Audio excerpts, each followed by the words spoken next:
I got donuts and Pellegrino juice. This may be the most mediocre podcast ever. I thought, no. I said, is it in there?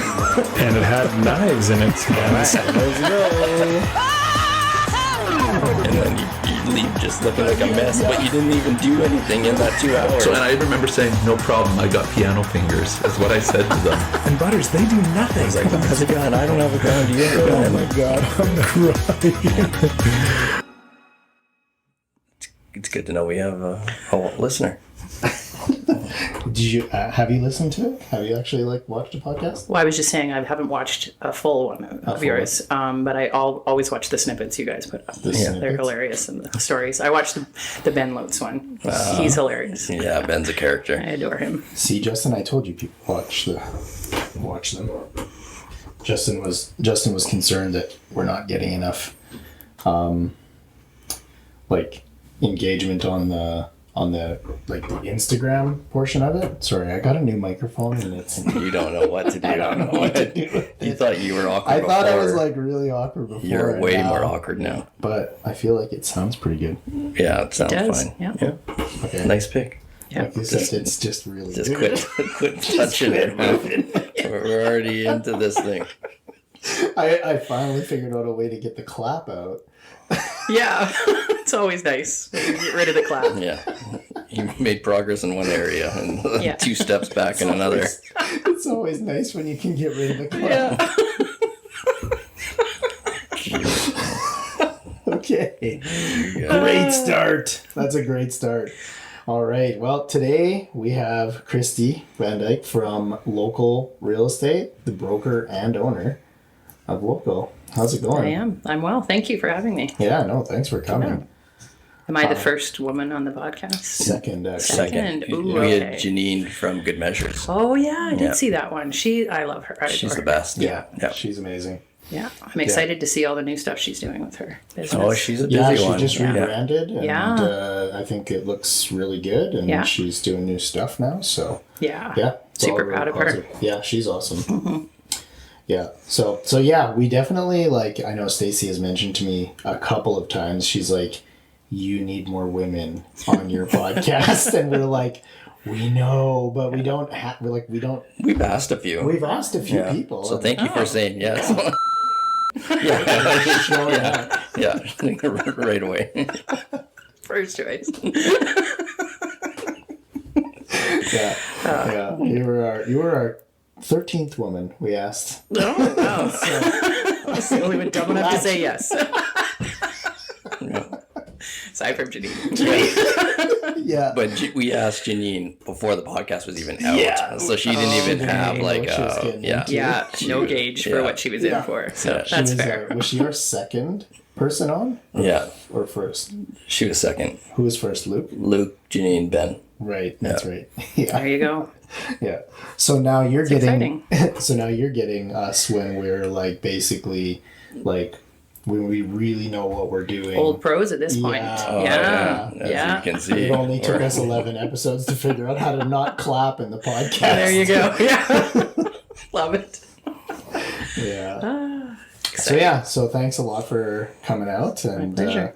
and doing this with us. You had messaged us a couple of things that we were going to talk about. Yeah, I didn't realize when he sent me those questions. I thought he was like prepared to talk about this stuff. I didn't realize you needed answers.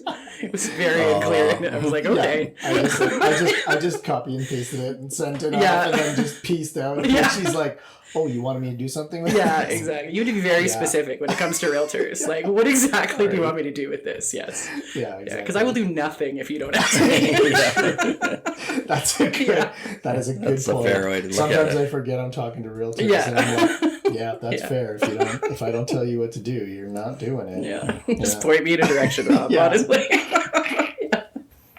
All right. Awesome. So, okay. Well, let's why don't we just jump? What do you think? Should we just jump right in? How long have you been in real estate? I've had my license now for 14 years, 2010. Okay, so yeah, you will Yeah. be full of stories. Yeah, it's been a ride, let me tell you. Yeah? Yeah, I love it. I mean, I came into it going through divorce, single parent, new to Edmonton. Didn't know anybody. Had moved here because my ex-husband had family, and so my daughter's grandparents and that sort of thing were here. Yeah. So I find myself in a city where I don't know anyone, where the only people I do know are like divorcing me. Where did you come from? So, I mean, I grew up in Kelowna. That's home for me. But I was coming from Calgary because I went to university there and never went back to Kelowna. So moved up to Edmonton. So, yeah, so I needed something that I like could, do on when I didn't have her in the evenings or on the side, right? Yeah. And so I was working part-time actually as a conveyancer for Prudential Spencer back in the day. Right. Yeah, I remember that. Bill Ramsey, who's still around actually. Yeah. And I was doing conveyancing for them for a friend of ours, Leslie Finiak, who was in the industry for years, has now passed. But yeah, and I was like cutting all these big checks, and I was like, oh, I should be doing this. That's probably the worst position you could possibly be in. It's true. Like, seeing all the money, and you're like, wow. I wish this had my name on it. Exactly. So I get into the industry, and I think very quickly we all realize, like, it's not as easy as it looks. No. And really, very few people have a clue of, like, what to do next, like, after you get your license, right? Yeah, totally. And so, like, it was, like, all of the, I fell into that pitfall. I fell in for that. I paid for leads, whatever, and did all of the things that we all do in the beginning, right? So my background is HR training and development before I got into real estate. So I was kind of doing both. Well, I was doing both full time for about 6 years in the beginning of my career. And so when I had Taya, my daughter, we'd do the week on, week off. I'd have her for a week and, be the mom and whatever. And then she'd go to her dad's and I'd just be like, okay, like walls to the wall. Yeah. How old was Taya at that time? She was 7. Holy shit, that was a long was a long time ago, Yeah, she's 23 now, graduated university. Crazy. Wow, that's right. Yeah, and then, I got into a position where the bottom fell out of oil and gas, and I was starting to, I was in HR, so then they were like, here's your axe and here's your file folder, and so I spent a year and a half just, laying off all the people I had just spent, 3-4 years training, and I knew their families and their wives, and it was just soul crushing, just absolutely soul crushing. And so I was like, I can't do this anymore. I was getting anxiety attacks and it was terrible. Yeah. And I was still doing real estate at the time, and I was doing it you know how it is. The money's once you get into it, I was about 6 years into it, getting but oil and gas also very good money. Good, so I was like, I can do both. Sure, no problem. Famous last words. Yeah. And so then oil and gas, like I said, became very soul crushing, and I was like, okay, I'm going to give this real estate thing a shot full time. And of course that's terrifying. Wes and I were together at that time, but we're not him. Wes is my new husband. My second husband. Just working my way through them. But we weren't living together. We still don't share finances to this day. So I was like, I'm gonna this is a big, I have a child who is going to university, and So left oil and gas, took the giant leap to do real estate full time, and the universe went, oh, okay, this is what we're doing. Yeah. And it was just it was amazing. The people in kind of my sphere just rallied, and I know people, and it's just been absolutely incredible. And I still absolutely love it to this day. Yeah. So being new to Edmonton, I would find really hard to be getting into real estate, because absolutely. I feel like most of my business started with your network and sphere. So I would imagine somebody that's newer to Edmonton would have a smaller sphere. Oh, absolutely. And so then the question is, how do you build that sphere? Right? Did you have what was your method? A lot of trial and error. Yeah. Well, a lot of error. A lot of things that don't work. Error, sure. And so that's where I find that, my passion is still training and development. Okay. And so to try to train those new agents so that they're, when they're coming out of wherever they're coming out of, if you don't have a sphere, that's also what I love about real estate, is that it doesn't matter your gender or your religion or your background or your race or, your sexual orientation. It doesn't matter any of that. If you want to put the work into it, and if you, commit to it, it is definitely, something that can fulfill those, those check items on your life list, which I think is really neat. And, being a woman in oil and gas is one of those things where there will always be a ceiling, and it's probably going to be pretty low. Won't be as low as the guy who's, comes from maybe a different racial background, but who was my partner in crime when I was in HR. Gotcha. But definitely. And so that's the other thing that I loved about real estate, is that you want to make more, or you want to advance, or you just fucking work harder. Yeah. Right? Yeah. True. So how do you build a sphere in a place where you like don't know anyone? A sphere of influence that can support a business. That is definitely a a challenge. Yeah. But you know, there was, like I said, I tried a lot of things, paid for a lot of leads, didn't pan out. Yeah. Went to a lot of, you know, business meetings or networking meetings and Right. you know, that sort of thing. Yeah. Tried it all. Yeah, Just tried it grinding. all. Yeah. Just grinding. That's exactly. what you have to do, right? You have to grind until you can figure out what it is that you're like good at or what you like resonate with, and then Absolutely. But like the thing that most people don't realize is that there's so many of those fucking different things to go through. How do you like figure it out? You know what I mean? Yeah. And also you need somebody to tell you what those things are. I don't know Agreed. if you had that, but I certainly didn't. I did not know. The only direction that I got when I first got into real estate was you should go door knocking. That was the only thing. Yeah. Oh yeah, no, sorry, and open houses. They're like door knocking and open houses. Yeah. Those are the two things you did. So like our office was over in Ritchie. Yeah. Right? And I remember like it was in like the Ritchie Market right by like where Donut Party is now. Yeah. That's where this office was originally. And I remember Kim Young telling me, she's like, you need to go door knocking. And I was like, okay. So I remember going and door knocking in and around that neighborhood. And like, fuck, man, people were so mad because, I mean, like, it's Ritchie, right? Like, there must have been 3 agents that probably knocked on their door right like 10 minutes before I did. Yeah. You know Right. what I mean? And these Yeah. people are like, we don't want to sell our house, man. Like, seriously, are you guys all with the same company? Like, what's going on? Right? Because, like, it's probably one of the most popular areas and most farmed, right? So, Absolutely. And I'm just like, well, where should I door knock? Close to the office. Why not, right? Yeah. So here I am showing up with my fucking frosted tips and eyebrow piercing. And I'm like, hi. Yeah. I'm a realtor. Would you like to buy or sell your house? They're like, no. I'm like, okay, next. This is what I like. That's how we were taught. That was the only thing. Yeah. Right? And that's so fucking crazy that's the only thing that were told how to do it. I remember, because Prudential Spencer, and I say this with all the love in my heart, was just a bunch of like old dogs that had made their money like in the 80s, right? Just kind of living off the referrals from that. And like lovely people, right? Yeah. But I remember when I got my license and I was like, okay, so where do I go from here? And I remember, I think it was Dave, it could have been Bill, comes out of the back room and they had like this box of VHS tapes. Yeah. Just like blowing the dust off, right? They were like, I was like, I don't have a VCR. Yeah. So they were like, so they had one of those ones like they used to roll into the classrooms. And so I sat at the office and I watched all these. And it was like, send letters to people you know in like your area. I was like, I don't know anyone. And they're like, and then do this. And I was like, I'm not, as a woman, like, I'm not door knocking, right? Running around the neighborhood. Yeah. So it was a lot of that. And then it was funny because I was like, well, what about this, like, because I would age myself here, but I was like, what about this, like, social media stuff? Like, you know, it was just kind of starting. And I remember Bill Ramsey, like, oh, that'll never take off. That's just like a fad. And I was like, okay. It's actually funny that you say that because you're one of like probably about a handful of realtors that I know that have talked to like older broker owners that have talked like it's almost that exact thing, like word for word about social media. It's like they'd say something like, didn't JR like say something about that too? Like somebody told them like, oh no, don't do social media. That's nothing's going to happen there, right? Yeah. It's like, you know what I mean? But yeah, like the same thing. Like no, it's just a phase. It'll go away. Yeah. Oh shit, that's funny. So, but you mentioned your like passion is training and development. Is that kind of what led you to be a broker?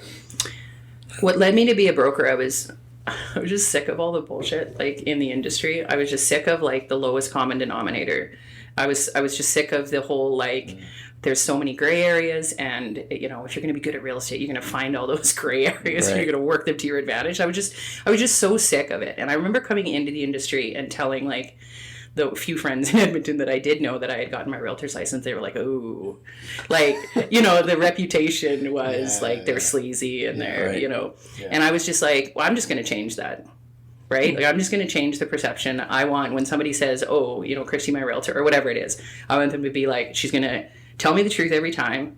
She's going to tell me what I need to know, even if it's losing a deal, right? Because it's not transactional. It's about the relationship. Yeah. And so, that a lot of it, that was my motivation, really, for opening a brokerage. Was like, I just, And I mean, you guys are probably similar, but Yeah. you know, we just wanted a place where people that wanted to do better could come, right? 100%. 100%. Yeah. Like you and I have talked about this many times about like how like our vision for the industry is very similar. Like we're like like there's some serious things that are broken here. Yes. And like we need to like we feel like we need to be the freaking leading the charge to try to make these changes, right? Yeah. But I gotta tell you, Christy, like after like, you know, like I was really fired up about that when we were first like rebranding the brokerage and all that kind of stuff. But I don't know if you feel the same way, but man, it's getting like it's tired, man. Like it's tough because I feel like it's like every time I feel like we fix one broken thing, 10 more broken things are like come into light. Yeah. Do you know what I mean? So it almost feels like it's like an insurmountable thing that we like are having trouble like trying to change. You know what I mean? And I mean like that doesn't mean that I want to give up on it, but it just like I'm more realistic about the possibility that we're like little guys like you and me are going to change the perception of what people think about like Rob. We already have. I'm going to tell you right now, we already have, because when I mention to people, even other realtors, well, especially other realtors, when they know like, or I see a sign and I go, oh, like I showed a house from one of your listings the other day, well, not one of yours, but one from your office, and I was like, okay, I know exactly the person I'm getting. Yeah. I mean, they're going to be honest. They're going to be telling me what I need. You know what I mean? So we already are, and so like I don't think we're going to see the headway right away, and I don't think we see the impact because we're just like kind of, you know, smaller.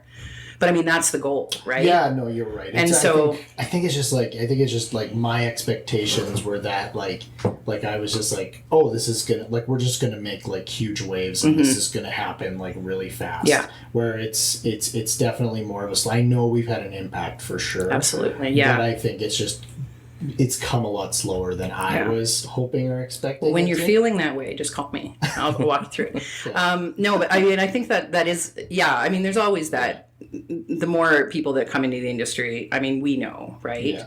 I think the things that are going to fix that, to be perfectly honest, is just education in terms of like, I've had conversations with newer agents after the fact where I'll call them up and I'll be like, hey, just so you know, I said, please feel free to run this by your own broker. Yeah. But, you know, XYZ probably should have happened. And, you know, just in a very kind, you know, like learning. And people did that. I mean, Nikita did that for me. That's how I know Nikita, actually. Yeah. Okay. I did my first condo deal with her. And I'd never done a condo deal before. Yeah. And she called me up and she was like, okay, so here's, you know, what you need to know about, you know, the condo docs, and I'll get them for you, and, you know, and make sure that you don't interpret them, that you like, you know, or try to interpret them, and that sort of thing. And that was so helpful to me. And she wasn't like, I mean, our goal was the same. She wanted it sold, I wanted to buy it. But the fact that she was willing to kind of call me and say, you know, and break it down. Yeah. I think that's, you know, that's what needs to start happening. And we need to call the people on their shit when it happens. Right. So either we need to, like, I'm on our professional standards and arbitration, and I sit on like panels and that sort of thing. And if it's profitable, it'll continue happening. So my goal in joining that was if you make an intentional, like, you know, mess up, or you've made a choice to do the wrong thing, you should lose all your commission. Right. Like, it should not be profitable. Because if I'm like, oh, here's a $500 fine, but you made $7,500, like, you're just going to go back out there and do it again. Yeah, exactly. As long as crime is profitable. That's a good way to look at it. Where's the lesson learned, right? Yeah. It has to hurt. It has to hurt. It does. It absolutely does. To learn a lesson. Yeah. Absolutely. And so that's like, we always make these decisions, and I didn't know this until I got onto the board, but we make these decisions based on like previous fines. And so we look at like, kind of like they would do like from a court system, right? Like, what is the precedent set? And I was like, doesn't matter. Like, it was like somebody has intentionally, you know, made a decision that is, you know, affected our industry, affected the way our industry looks, and that sort of thing. And they will continue to do it if we don't hurt, like, if it doesn't hurt the pocketbook. Right. Yeah, totally. And so we should be punishing these things at a certain level. Yeah, I agree with that. So I think those are the keys. The keys are, we're just going to build better realtors, which we're doing. Yeah. Right? And then we're also going to be those realtors within the industry who are going to like teach other realtors, like, hey, that's not cool. That's not something we should be doing, right? And not being afraid to have those conversations. And then also being involved, you know, on the from a board perspective, right? In some of those committees and that sort of thing. Right. So being on the board in the arbitration committee there, you're just trying to be the Batman of real estate, just out there getting justice. I sometimes wear my cape. They don't always let me wear it. But no, I just think that there needs to be, more people that are willing. Because the thing is that people are afraid to do that because your name goes on those documents. Right. You also, a lot of times, will sit in a panel, like, with those people that, have made the complaint, but also the person who has done the crime. Gotcha. And so that can be very daunting as well, too, right? Because... Yeah, George was on those panels too. So he was with Rika and he did like all that arbitration and stuff too. Don Tomko from our office is also part of it as well. So yeah, he's on the arbitration committee. Yeah. So yeah, we get to hear about a lot of like things, but there's only so much stuff that you guys can even say about stuff that's going on about like different cases and things until like after the fact. Then it's like it's true public knowledge. But man, there's some wild stuff that happens out there for sure. And a lot of it is, I think, due to the fact that people aren't asking the questions or they don't have access to people who know the answers, or they just don't give a fuck, honestly. Yeah. And there's way too much of that. And so those are the people we need to be calling on. Yeah. Totally. Yeah. Yeah, exactly. If you make a mistake and it's not negligent, but... Well, actually, wait. No, not negligent. Is negligent? Is that what I'm thinking? Like, if you make a mistake but aren't intending it's not intentional. It's not intentional, right? Then I feel like that's just like, it's lack of education. You're still at fault, right? Absolutely. You still screwed up. You still should have known better. Yeah. Right? And whether that falls on the agent or on the brokerage, usually on the brokerage, right? Then that's a different story. But when you're right, when you don't care and you're choosing to make these decisions, these are the people that we like either need to be out of the industry or need to get hurt bad so that they don't do it again, because that's the kind of stuff that really hurts our reputation. Absolutely. And like it just makes everything more difficult in the industry. Absolutely. Sure, right? Yeah. So agreed. With 4,000 agents, 4,600 now. To 46. Oh wow! So we're actually growing a fair bit. We are. Yeah. Really, eh? We grew, we blew our budget. I'm also on the audit committee. But yeah, we've grown considerably in the last year as a board. So it's. I have noticed a lot of young agents coming in, like quite young actually, which is interesting because, like, I feel like real estate in a way is like in a real transitional period with all these new models and different things coming out more from the States. Yeah. We're always behind, but I think with all the stuff that's changing, I thought it'd be more fearful of where our jobs would kind of be like in 10 years. In terms of realtors being phased out by technology and it's ChatGPT now to do all everything But I think what's attracting young people is that they have the freedom to be creative on a social media platform. And have a good career. And agreed. I believe social media is here to stay. Agreed. It's just you have to learn adapt to all the new stupid apps that keep coming out, but these young people have that creative mind for today's style of marketing, which I think is what's attracting them to this business. You just hope then they learn to. Agreed. I think that's a big part of it. I think the flexibility too is a big part of it for young people. Yeah. The ability for, like I mentioned before, minorities, single parents, people going through divorces, women that wouldn't have that opportunity, within another industry, to really, make it right. They're willing to grind. Yeah. Totally. I feel like when a lot of the newer agents that I'm seeing are women. I don't know, maybe... Yeah, it's a 50-50 split at the moment. Is it? Demographically, which makes me super happy. I'm not That's saying awesome, that... because it probably used to be a hell of a lot less than that, right? Yeah, I think that within the last... I don't know how many years, but I would, if I had to guess, 10 to 15 years, that transition has really shifted, from being 75 male, because it was when I started in the industry, it was 75 to 80% male dominated. Yeah, totally. Right. And now being 50%, Yeah, that's great. I think it is too. It is. Yeah.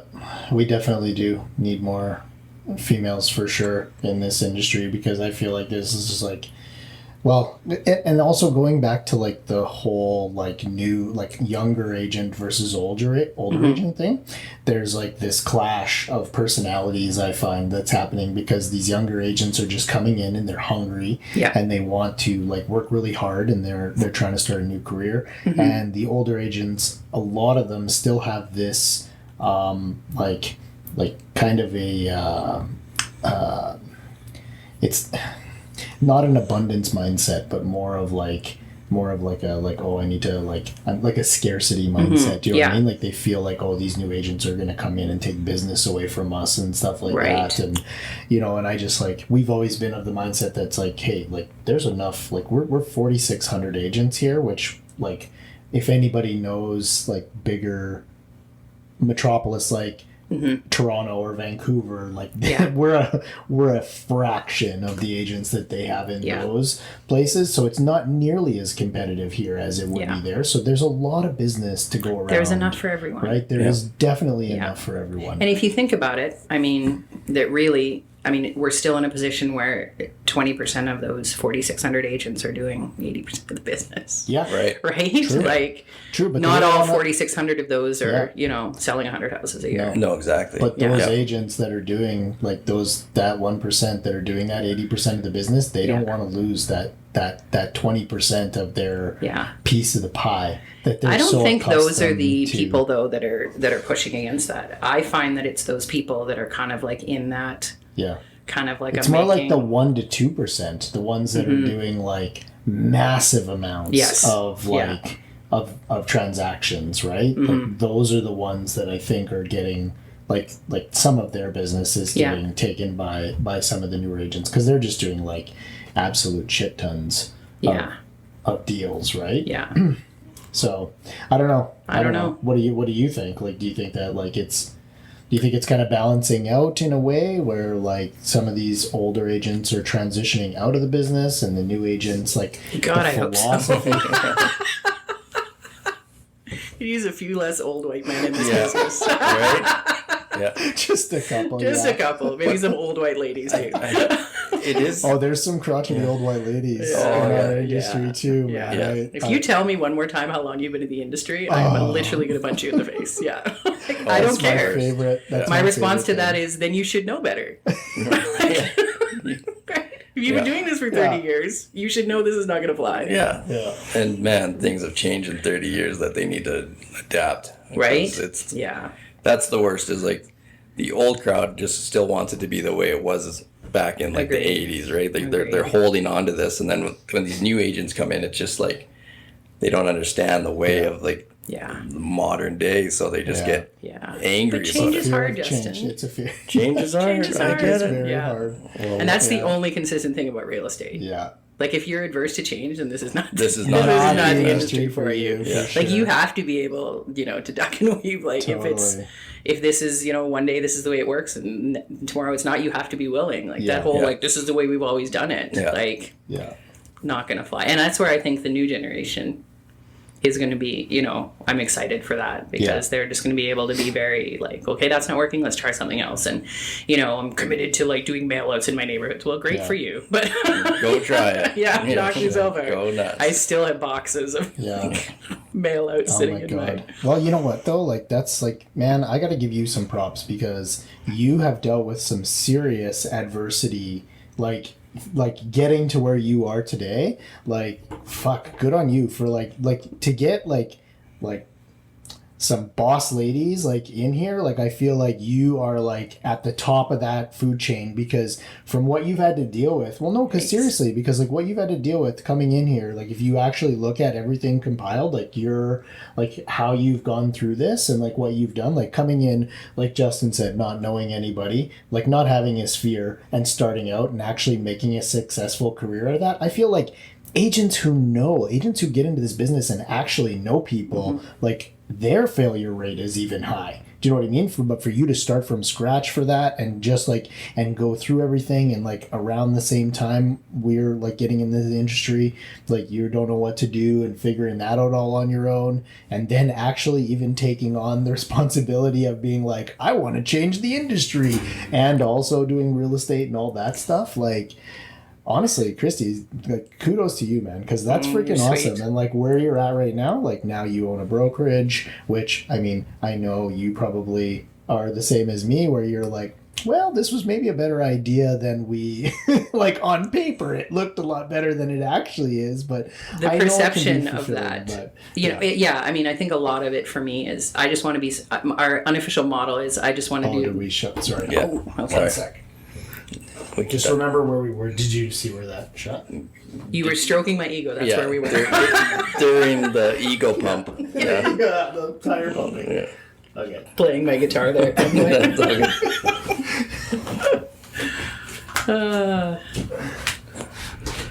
Okay, we're back. We left off with me pumping Christy's tires.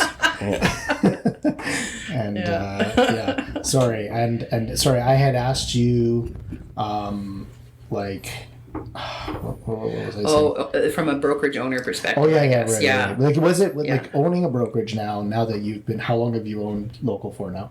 Just 2 years now. 2 years? Yeah. So, like, in 2 years into brokerage ownership, how do you feel about it? Is it what you expected it to be? No. It's not. I mean, really, I got into it because I just wanted to do cool shit with cool people. It's our unofficial motto. Yeah. But again, it was just about surrounding myself with that right group of people who had, like, the same mindsets. Real estate can be really lonely. Yeah. And it's very, like... You know, you're seeing all these people do these great things online, and, you know, maybe some of it's true, but a lot of it probably isn't, right? And so you're watching, you know, all these people like selling every day, and you're just like, it can be very deflating. So one thing I did 2 years ago is I literally, aside from you guys, I unfollowed like every other realtor I knew, because I was on there and I was like, oh, well, I maybe can figure out like what other people are doing and then take some ideas and whatever. Everybody's doing the same shit anyways, first of all. Second of all, it's all just like, look at me. It's just a, you know, that'll lead us into one of my biggest pet peeves in the industry is just the amount of ego Go involved. down a rabbit hole without Why do realtors need to put their face on everything? Everything. We're the only, I always say, we're the only industry that does that. It's like, and I always think about it, I'm like, can you just imagine if like a plumber was out there being like, hey, I fixed 3 toilets today, check this out, you know, like selfie with a toilet in the background and stuff. It's just like, okay, no, you know what you did, buddy? You just did your job. Really. That's what you did, right? And we're the same. True. We just do our jobs, and we don't need to tell everybody about it. But it's true. Yeah. And I mean, at some level, that somebody decided that was what success was in real estate, right? Yeah. And you know, I love posting pictures of like when people get a brand new home or that sort of thing, first time home buyers, that sort of thing. But I just, like I said, it's not about, it's such a humbling career, first of all, in terms of being that person that people call in the good times and the bad times. But if I'm that person that they call when things are not good or they're good or whatever, I'm still like such an integral part of those people's lives, which is humbling and honoring for sure. But, you know, knowing that I'm the first one they're going to call, you know, when they get engaged and they want to buy or they have a baby. Yeah. Right. But also I'm going to be the first one they call when they lose a parent. Right. Yeah. Or, you know, need to downsize due to illness or whatever, right? Yeah. So I just think that it's such an honor to serve people in that way.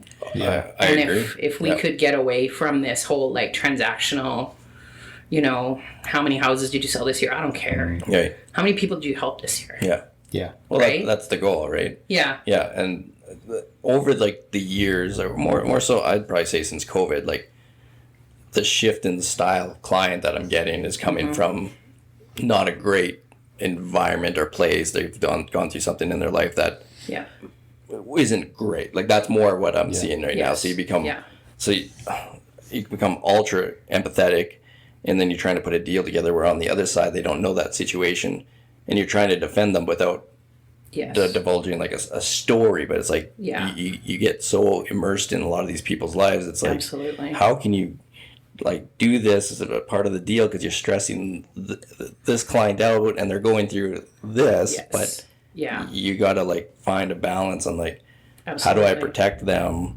without like sharing their story, right? But and I think that's the key. If you can look at it from if I can at all make this remotely easier for you. Like last year was like my year of divorces. I think that's all I'm like. Like since COVID, that was like, selling the matrimonial home, buying 2 other houses. I'm not going to lie, it was a great year for me, but it was like a very sad, people that like Those I never are not even fun thought. situations. No. Right? And so to be able to be that person that like, you know what, this wasn't so bad at the end of it, right? Yeah. That I'll take that as the biggest accolade ever, right? Well, totally. Like if when you're in the buying process, like the selling process sucks, but like at least when you're in the buying process and they're like getting ready to start over, and you're helping them with that transition, then there's some light at the end of the tunnel there, right? For everybody, right? It feels like you're helping help them transition into a new part of their lives, and then also at the same time, you're making money too. So which is like why we're doing this, right? Absolutely, yeah. So, I mean, it's nice to be able to pay your bills at the end of the day. For sure. Right? But you're right though. It's like I saw one realtor post on social media, and this just I don't know why this just stuck with me, because I've seen so much of it that I just it's kind of white noise now. But I saw this one and it just really rubbed me the wrong way. Really rubbed me the wrong way.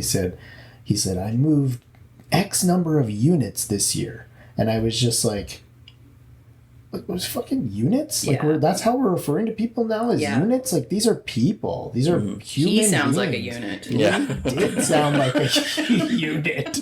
I was like, wow, this is what we're doing, right? We're and you're right, though. It's just that's the problem. I hate this whole, system that real estate industry has developed about we need to reward you for how much money you made in real estate instead of we need to reward you for how many people you've helped, Absolutely. And that's why we talked about this quite a bit with Ben on the podcast too, because we love how Ben he's got this perfect element, perfect marriage of he's telling his clients stories, right, which in essence is a promotion for him because he's the one who's helping them through this. But from his perspective, he does it from the heart. So he's just he cares so deeply about his clients that he wants to document the journey and let people know what this was really like going through it, right? It's not just about sold photos and champagne and red carpets that go up to the door with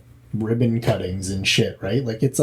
No, this is a real thing. People got stressed out and some people had shit happen, some real shit, right? So it's crazy, man, how we interpret it, and it I don't like it. No, I agree. Know what I mean? That's what I want to shift.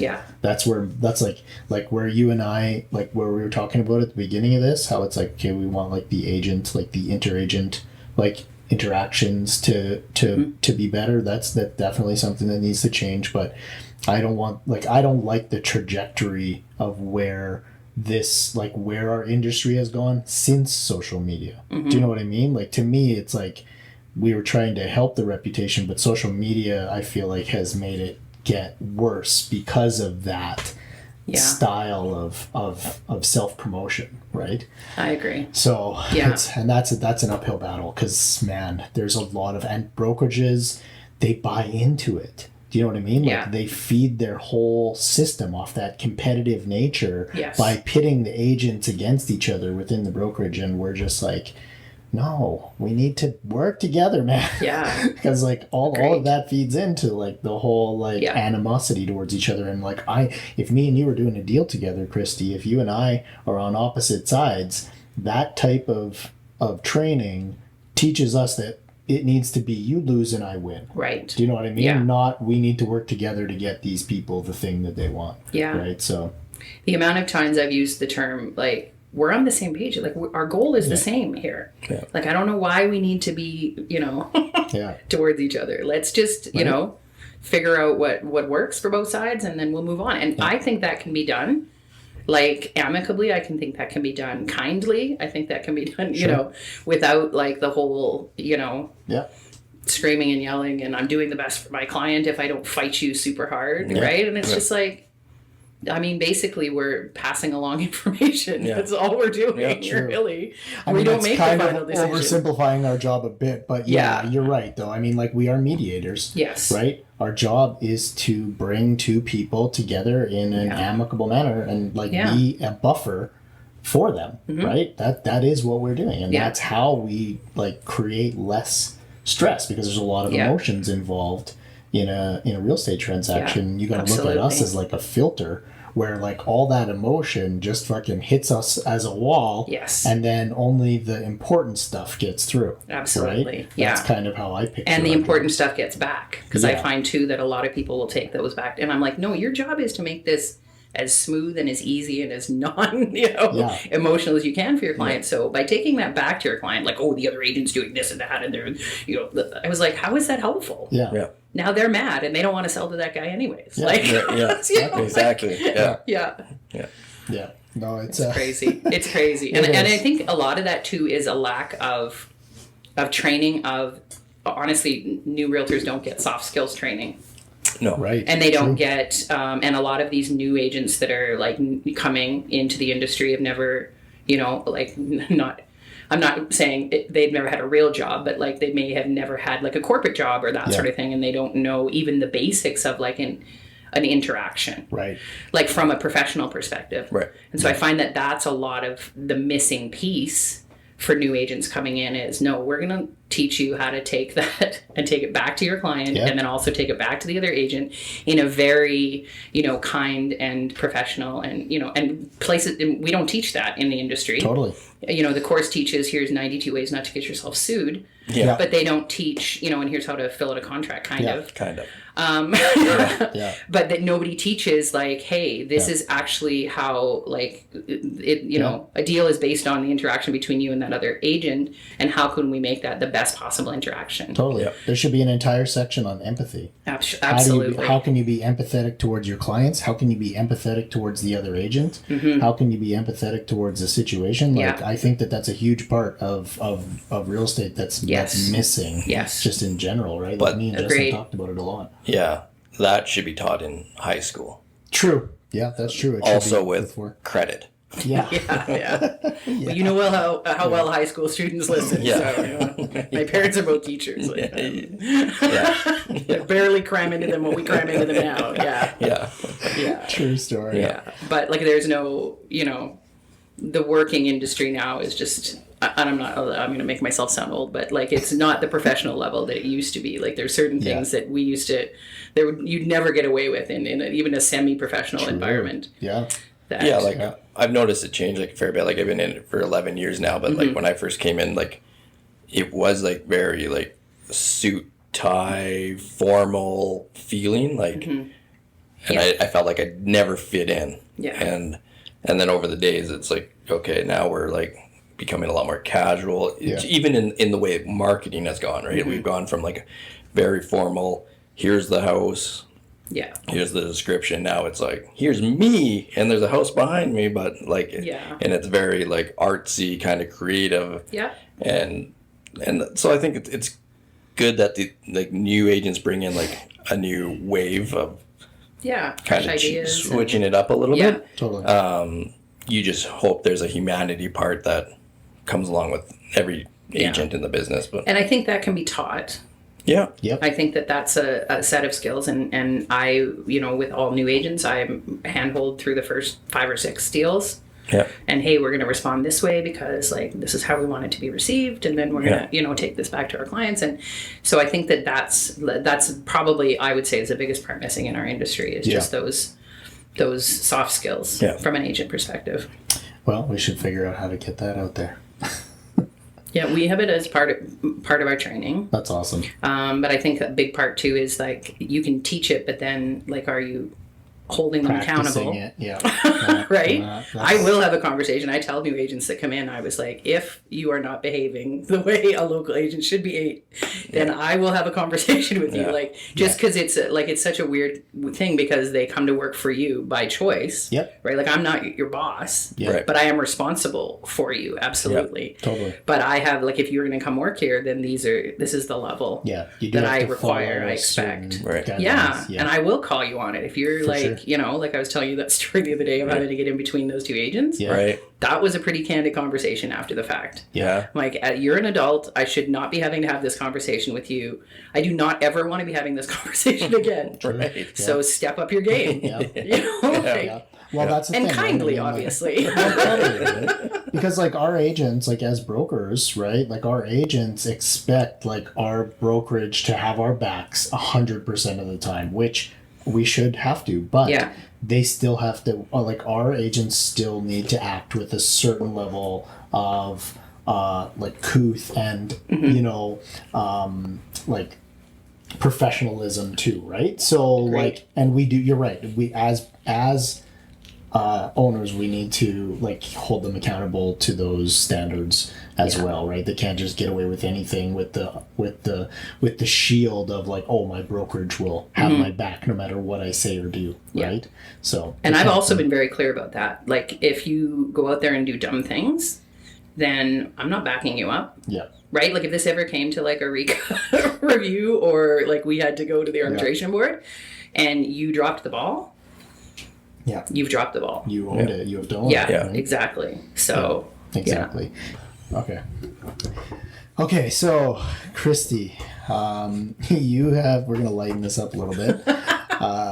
There's a lot of real estate talk here, which I love talking about it, but like it's like Yeah. there's only like a fraction of our audience that's really gonna give Absolutely. a shit about any of this. yeah.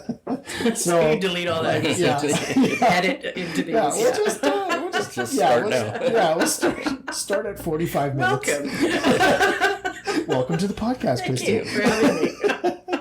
All that stuff you said, who cares? Yeah, exactly. You've been doing this for a bit now, and you told us that you have a couple of stories, as most realtors do, that you feel some have good been ones. pretty interesting. Yeah. Care to share? A lot of mine seem to involve pets. I don't know. I love a good. You and everyone else. Love a good pet story.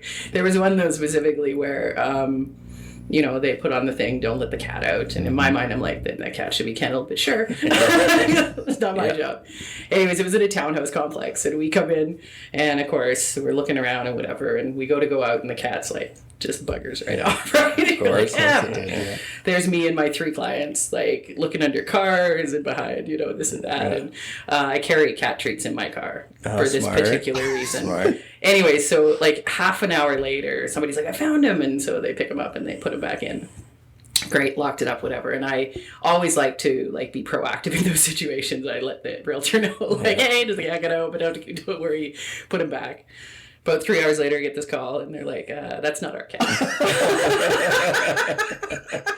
That's Just like found some random cat in the parking lot. This one will do. I mean, he was the same color-ish, I guess. A cat's a cat, right? Yeah. Yeah, they're all the same. Yeah. And they're like just Cat losing- racism. Yeah. It's just like same color. Yeah. You sure he's not yours? Good times. But that's why you kennel your cats when you That's show. really funny. That's a new You one. don't know what you'll get. I Yeah. haven't heard that one yet. Yeah. I heard a lot of ones about cats, but Yeah. not somebody putting somebody else's Yeah. cat. I don't know whose cat it was, but that cat had been out, like, just living his best life all Just a afternoon. stray cat that's never been in a house. Say, whoa! I just got an upgrade. Yeah, it's so sweet. Oh my god. Maybe that's why he was fighting us so hard. I don't know. Yeah. Never been touched by a human before. I just found him under some abandoned cars. Yeah. Yeah, so we didn't find your cat, but we got you a new one. Yeah. I didn't say which cat we went back. We said we found a cat. Yeah. Oh shit! Anyways, that's awesome. I don't know if they ever found the other cat. I'm sure they As did. long as you leave the place the way you found it, right? Exactly. One cat when we One were there, cat. one cat when we left. My job is done. Yeah. I don't think there was any pictures of the cat on the MLS. So we Yeah. can't prove. I can't prove That it. this wasn't That was the one. We didn't Yeah. swap the wrong cat. Yeah. You prove it. That's what, yeah. Yeah. Yeah, that was a good one. That's pretty funny. This other time I was showing a big fancy lake back house, you know, walkout basement, the whole bit. And it'd been on the market for a little while. It was a bit dated. And so I was showing it, and I come into the house and people are moving stuff out of the house. And I was like, oh, but not the people. And I was like, oh, well, maybe they're just like, because it was a separation. And so I was like, maybe people are, whatever. So I just text my client super quick. We're showing the house. They're moving stuff out. I was like, just so you know, the door was open when we got here. There's people moving stuff out. She was like, what? And I was like, yeah. And so she like calls the ex or whatever. And he's like, what? So it was the daughter, I guess, that had like had a key. They didn't know she had a key, and she was just like stealing shit. And they didn't know, they were away, and I was like showing the house, and they're like, well, can you make her put everything back? And I was like, not my job, first of all. Definitely not a peace officer. Second of all, yeah. Wait, let me put my call the cops. Like, do you want me to call the cops? So I had to call the cops. I had to like wait there until they came. But yeah, daughter just like cleaning up the house. Just like, this is awkward. Yeah. But yeah, you have two choices. I said to her, you can put all the stuff back, or I can call the cops. And she was like, can't tell me what to do. I was like, okay. Yeah, again, not in my job description. Wow. But yeah. That's pretty good. Yeah, Wow. I haven't had that one either. Yeah, that's a new one. Jesus. My favorite one though, and maybe because there's danger involved, but I booked a showing at an acreage. It was like a big house on an acreage. And the guy's like, okay, well, the dog's going to be home, but he's little. He's totally friendly or whatever. So I'm like, great. So I get there with my client. We get to the front door, and this dog comes to the door, just losing his shit. And not a small dog, like a large dog. And I was like, I'm okay with dogs, whatever. Yeah. But there was something that was just like, I don't know. And so I called the agent, and I was like, okay, so there's a dog in here. He doesn't look small. Oh, don't worry. He's like friendly, blah, blah, blah. And might have been considered medium size. So I was like, maybe. Yeah. Anyways, I was like, And so we were kind of standing outside. We were like looking around, and the agent calls me back. He goes, which house are you at? I was like, the one that I booked, and I gave him the address. He's like, oh shit. He's like, don't go in that house. I guess the one down the way that he had listed on the same range road had a small dog. So the guy came home and had to hold the dog. Like, he was sitting on the couch. He was holding the dog. Like, and the dog was like, would have hurt someone. Wow. Oh, and I was like on the fence of like, should we go in? Like, he's probably just being protective. Like, he was like, would have torn us to shreds. Wow. I was just like, wow. That's like, I'm like, you need to get your range road numbers. Like, yeah. Maybe you could sort that out so that I don't get eaten by a dog next time. Yeah. Take that extra second just to reread that text. Exactly. Yeah. So always follow your gut when it comes to animals. Yeah. It's like, so I've got two houses, one with a little tiny Shih Tzu, and the other one has a killer pit bull. But I will just give the same instructions for both. Yeah, the same instructions. No matter it's what. Fine. Yeah. Copy They'll paste. figure it out. Yeah. They'll figure it out. Yeah, my clients are like, I don't know. And it's probably the only reason I didn't go in was because my clients weren't like 100% comfortable. Oh, yeah. I probably would have been like, hey, puppy. Yeah. Do you watch that, the guy on TikTok? He's like, white women will pet anything. Have you seen that guy? Oh, you should watch it. It's a guy that basically makes fun of, like, white women rescuing, like, all kinds of animals. And they're like, you can't trust a white woman to eat. Like, they're like, oh, this alligator? That's good. I'll have to check that out. Yeah, it's funny. I'm kind of that way. I'll pet just about anything, so. Oh, that's a nice scorpion. Yeah, exactly, yeah. Yeah, oh, a boa constrictor? Sure. Yeah, exactly. That's where I draw the line. Yeah. Anything like, when I go into houses and they've got like aquarium tanks, I'm always like, what's in there? Yeah. Or you it's get a tarantula. It's on me. It's on me. You go for the listing appointment and you go in, I'm like, I'm gonna blow this because this place freaks me out. No thanks. That's always a hard one. Aquariums. We should actually have like a whole podcast on that because I have seen some wild aquarium shit in houses. Have you guys seen like crazy reptile stuff? Yeah. Oh man, I think probably the wildest one that I saw was.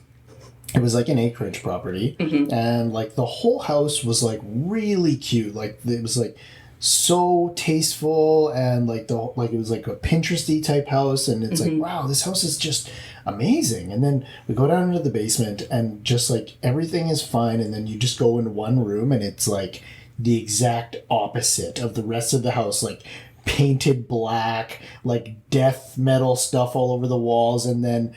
In one closet, there was literally, I feel like it was like a full terrarium, right? Like the closet had been converted into a terrarium. And I'm like, that's really big. Something big Yeah. lives in this thing, right? But I couldn't see what it was, but at the same time, I'm like super curious, right?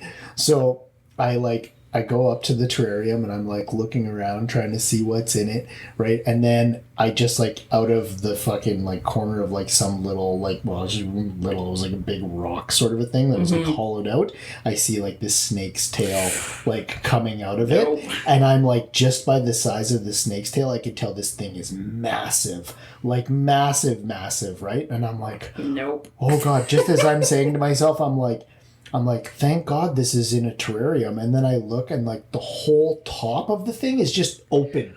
There's nothing stopping this thing from like coming up. I'm like, okay, I'm out of this room. Close the door. Take off, push the kids over. Exactly. Yeah. Old ladies and small children. Yeah, on your way out the door. Lock up when you leave. Yeah, exactly. Yeah. Well, actually, that's funny. That reminds me, like, Justin and I are talking about like going on hikes. Mm-hmm. Right? Because, like, I've never really been on a hike before, but this guy's, like, getting into it, and I'm like, it sounds, like, appealing to me. Like, the idea of going on a hike sounds, like awesome. But my problem is I'm fucking terrified of bears.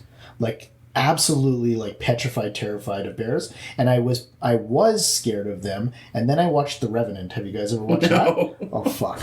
So Leonardo DiCaprio gets, like, absolutely mauled by a grizzly bear. Oh my God. It's super graphic. And after that, now I'm just, like, they're just, like, even living more, shit out of me, right? So, like, we're talking about, like, going hiking together or whatever, and he's like, and I'm like, he's like, well, you're going to have to be able to he's like, you're going to have to get into shape so you can outrun. I'm like, you can't outrun a bear. He's like, I'm like, you can't, like, what do you think you're going to do? He's like, I only have to be faster than you. Exactly, yeah. I like that's a good point. Yeah. Do you have any short, chubby friends that can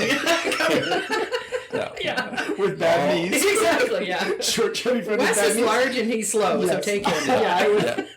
Yeah, that's why when I offered to go hiking with him, he's like, "Yeah, you're approved on the first." Yeah, exactly. Yeah, how's your knees Top of the doing? list. Not good. Yeah, okay, you're good.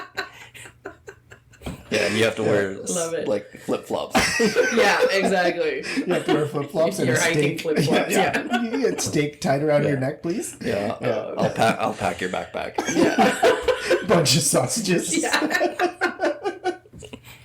Oh shit. Oh, that's funny. Okay. So anyway, sorry, sidetrack. So sometimes we talk about like some pet peeves of the industry on this one.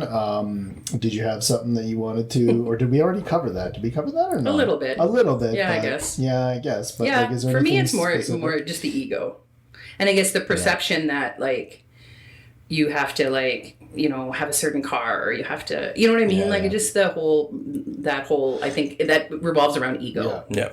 that comes into the industry.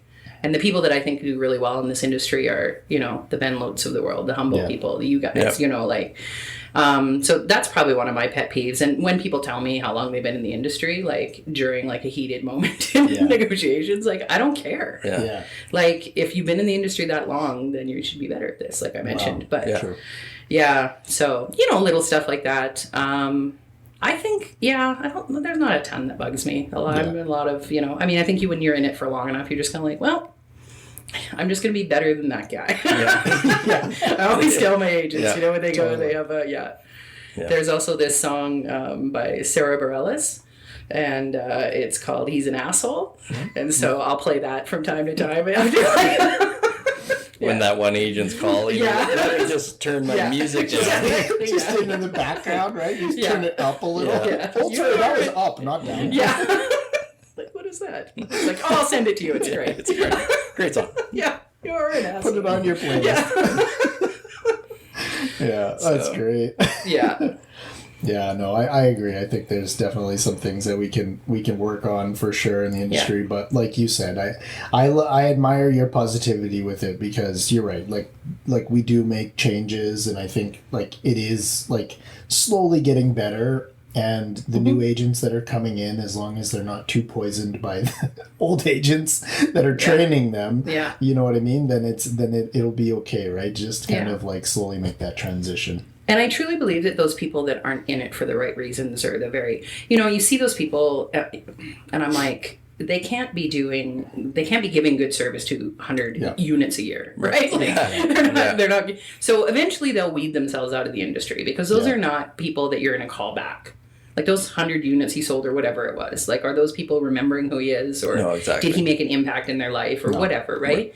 And so I truly believe that those people will kind of weed themselves out. They'll always be, like sometimes we complain about like discount brokerages or whatever, like there'll always be room for that in the industry. Sure. Yeah. And as long as we're just doing it better, then, that's... Who cares what model you have, as long as you are like doing what needs to be done in the industry. Absolutely. And still like actually giving your client the full... Do you know what I mean? Yeah. It's like, it's okay. Work for whatever you want to work for. Absolutely. But like still give the same level of service. If you're going to discount, don't discount your service too. You know what I mean? You still have to, and you still have to be like the same level of professionalism as the rest of us too. It doesn't mean that you get to be 25% of that. Yeah. Right. Agreed. So, I think it's like, I think at the end of the day, like every single model and every single thing has good and bad, just like anything else, right? Absolutely. There's great agents and then there's shitty agents, and you know what I mean? It's just like, this is a very individual type of industry, right? Yeah. Which is why like you and I both know that like, this doesn't matter. Do you know what I mean? The brokerage doesn't matter. Yeah. It's an individual agent, and you know what I mean? Like that's who they're hiring at the end of the day. Yeah. And like that's what's important, right? So like, where you are and how you represent yourself and that kind of thing, right? So like but like we had, I don't know if you saw, but we had do you know JR? No, I don't. So, yeah, he's a young guy. We had him on the podcast last, and it was just really refreshing to me to have a guy like that who's super young, hungry. He's going to be very successful in the industry. Like you can tell he's going to kill it, right? So he's going to do good, but he's already got the right mindset. You know what I mean? Like, I don't know who trained him or how he got in, or maybe it's just part of his nature, but he's very much already like, he's like he thinks like us. Do you know what I mean? Where we had to go through all that shit. Yeah. We had to go through the war to get to this point where we're like, oh yeah, right, this is good. Yeah, there's a better way to do it. Right? But he's already like that. So I'm like, that gives me good faith that like there's younger agents out there that are coming into the industry that actually have that mindset. Do you know what I mean? Absolutely. So, there's some good ones out there, honestly. For sure. And I was going to make a point, but now I've forgotten. That's what happens when you get old.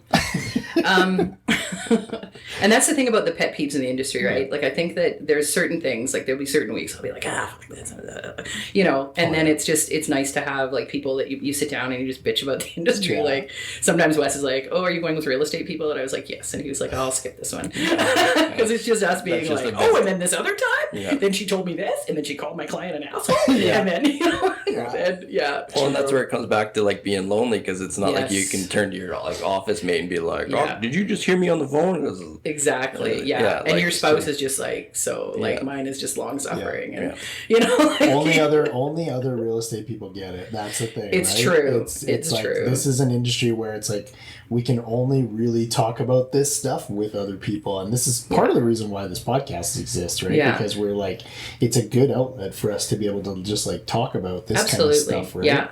And just get through it. Yeah. One of my goals for this year is I want to put together I don't know what we're going to call ourselves, but like a badass broker bitches or something like that, right? Like we've got some amazing, and that's the other thing too, is that it's a newer thing to have like women running brokerages. And we've got some, like the Kathy Schmitz of the world, the Stacy, and so that's really neat to see as well. So it's totally, I love it, right? Like, I mean, our brokerage is run. This is why I don't run to the brokerage, because I say words like run. Try again. Our brokerage is run by a female, and she is like one of the most badass, like humble, like she wants zero spotlight. She just works her ass off, and like everybody really respects her. You know what I mean? And like this is like what I love about like people like her and you, who are just kind of like taking this and making it something that like, you know what, this can be done. More females should like run brokerages and lead the charge and that kind of thing, right? Because that doesn't negate that there's not some great guys out there doing the same thing, but I just love to see, I always love to see, like marginalized whether it be, for sure. immigrants coming into the industry, that sort of thing, which we see a lot of. Yeah. And that's a very difficult thing too, because like maybe English is your second language, or, maybe you've come from, a different country and you don't have a big, base of people that you already know. And so how do we make that work for you? I think that's pretty cool to then see those kind of people. Like Taoji is one of our agents, and I trained him when he came on 6 years ago. And he's just killing it. And really? He's building. He's got a company that builds homes as well. Nice. That's cool. And just like, but we were talking the other day, and he's like, the ones that do well in this industry are the ones that grind it. Like, you can't come into this industry and just be like, nobody's handing you a check for $1 million, Right. which is the perception, right? True. Yeah. No, I was telling Justin, I had a meeting with a client of mine who's like she's worked in some new home sales a little bit, but she's also like, she got into into interior design. And she's like, I got into interior design and I'm 2 years in and I don't know that if it's what I want to do. And she's like, I'm contemplating real estate. So like, what do you think? And I am probably the worst person to talk. Maybe I'm the worst, maybe I'm the best. I don't know. But I'm essentially, when you're done talking to me about getting into real estate, I feel like I've just talked you out of it. Do you know what I mean? Because like, I'm very much of the mindset where it's like, you need a very realistic perspective of the job that you're getting into. Absolutely. You know what I mean? Yeah. And I will highlight all of the shitty things before I work into like the good things. So it seems very like front loaded, like this is going to be like shit. But then like there's obviously some beautiful things about working in this industry too. But like, I think it's just like you said, it's the perception of it is not selling Sunset. You know what I mean? Like I hate that show. Yeah, I know. So, But we all binge it. I can't even. I can't either. I can't even. I can't. I started watching it and I'm just like, I hate all these people. Yeah. Why do you watch it for the people? They're in California. Yeah. I know. That's true. That's all. I just can't wait for like the little like transitional clips where they show the beaches and the. There you go. You just like my Just dreamland. living vicariously through like, this is where I want to be. Yeah. This is better than Edmonton and dirty, slushy roads. Yeah. Although, I think, I come from Kelowna, and people are like, why would you leave Kelowna to like come to Edmonton? And I was like, well, first of all, there's like very little work there, to be perfectly honest. Yeah. But I mean, this is, Alberta gets a bad rap. Oh, rednecks and backwards and whatever. And to a certain extent, probably there's a lot of that goes on. There's a lot of that. Yeah. There's a lot of fairness in that. Yeah. I'm definitely not like, and would it be the first choice, like as far as a city? Probably not. But the opportunity that it affords us, like in terms of the lifestyle that we have, like, and that you can come and you can build a business and you can have some rental properties and some passive income and, and you can vacation a couple of times a year, whatever. Like, you wouldn't get that anywhere else. Like, I have friends that still live in Kelowna and they work to live there. Right. Yeah. And so, I feel very grateful, very fortunate, kind of to have landed where I landed in a, in a town like Edmonton, city like Edmonton. Yeah. Well, I think we're here in a really I think it's going to be really positive for probably 10 years now, because with the way the rest of Canada, like the West Coast and Ontario has gone, it's pushing people into here. So with all these new people, it's going to come, growth, which will be nice. Growth will be nice. But that's a whole different type of people that will kind of expect different things within our city. Absolutely. So we're going to get a lot of different new types of businesses and exciting stuff, restaurants and because you see Calgary getting a lot of like fun stuff, like even like Top Golf or something like that, where there's a bigger large investments for these really cool businesses that those cities are now getting, and they're, I don't know, maybe a couple 100,000 people bigger than us. Not much. But now that we're more affordable, I think we're next. So I think the next 5 years, 10 years is going to be like an exciting time for the Edmonton region. Agreed. I agree. Yeah, I have a positive outlook on the growth of our city. Yeah. I think it's going to look pretty good. And I think that's the thing. If you don't like it, then do something about it. Yeah. Right? Like, I just hate, that's the thing, I don't know. I just hate people that are going to complain. If you're going to complain about it, then what are you doing to fix it? Yeah. And if you're not going to do anything, then I don't want to listen to you complain. Yeah. Exactly, right? You can do it. I don't care. I'm just not going to listen to it. Yeah, don't try to ruin it for me. Exactly. Right? Yeah. And honestly, with this winter, we have Kelowna winter now. Like it's pretty awesome. Yeah. Like it's probably awesome the first and winter I scary haven't complained, or I haven't complained this year. It is scary because it's like, wow, this Global is not warming much? good. That was too drastic. Yeah. Like, It was too much. I was expecting it to be a lot more gradual. Yeah. But like, just this is insanity. It is. Like It's freaky. insanity. Yeah. It is, yeah. And I don't know. I mean, maybe I'm one of those, like, I just want to put my head in the sand. But I mean, I know that I can't do much about it other than like in my own little world, you know, in terms of like, you know, conserving energy and recycling and those types of things. But aside from that, like, really, I can't do much. No. You just got to do your part. That's yeah. it. So you kind of are like, That's all okay. you can do. And hopefully we get some nice winters. Yeah. That's not the worst thing that could happen. Okay, so we're going to transition this because we've been really... We're long on this one, which is awesome. I could talk to you for hours, Christy, honestly.